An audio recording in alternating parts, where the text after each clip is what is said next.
नमस्कार विद्यार्थी मित्रांनो, आपण आजच्या व्हिडिओमध्ये पाहत आहे क्लास 10 चा प्रॅक्टिस सेट 1.3 चा क्वेश्चन नंबर 9।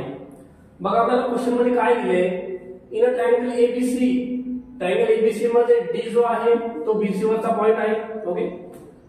आणि अजून दिले आपल्याला अँगल बीएसी आणि एडीसी इक्वल आहे। हा बीएसी तुमचा या ठिकाणी आहे, बीएसी हा या ठिकाणचा आहे, ह्याला इक्वल आहे एडीसी, हा इथला एडीसी, ओके। हे दोन अँगल आपल्याला इक्वल दिलेत आणि आपल्याला प्रूव्ह करायचंय CA² = CB * CB। जर हे प्रूव्ह करायचंय तर इथे जे दोन ट्रायंगल दिलेत आपल्याला त्यांच्या करस्पॉन्डिंग साइड आपल्याला प्रोपोर्शन मध्ये घ्यावे लागणार आहे आणि करस्पॉन्डिंग साइड्स प्रोपोर्शन मध्ये घेण्यासाठी हे दोन ट्रायंगल पहिले तुम्हाला सिमिलर दाखवावे लागणार आहे। आता पहिले आपण हे दोन ट्रायंगल सिमिलर दाखवूया। बघा, इन ट्रायंगल, पहिला ट्रायंगल आहे आपला BAC घ्या, BAC and सेकंड ट्रायंगल आहे तुमचा ADC। ह्या दोन ट्रायंगल आपण पहिले सिमिलर दाखवूया। आता BAC आणि ADC मध्ये हे दोन अँगल तर इक्वल आहेत। उरला अँगल हा C, हा जो आहे तो कॉमन अँगल आहे, कळलं का?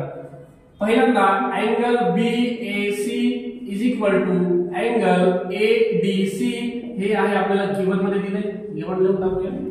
नंतर हा C अँगल घ्यायचा आहे तर BCA अँगल BCA घेतला तर ह्याला कॉन्ग्रुएंट, बघा BC आणि नंतर एक राहिलो तर ACD ह्याला म्हणतात आपल्याला कॉमन अँगल, ओके। आता लिहिता येईल therefore triangle BAC similar to triangle ADC। Reason आहे आपलं अँगल टेस्ट, ओके। हे दोन ट्रायंगल आपले सिमिलर दाखवले। आता आपल्याला करस्पॉन्डिंग साइड प्रोपोर्शन मध्ये घेता येते, ओके। पण साइड घेताना जे आपल्या कामाचे त्याच घ्या।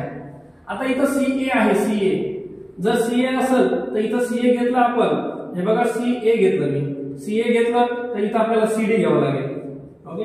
बघा मागून इकडे आलोय तर मागून इकडे हे CA आणि हे D आहे, ओके। CD = दुसरी कोणती साइड, आता इथं CB आहे, CB।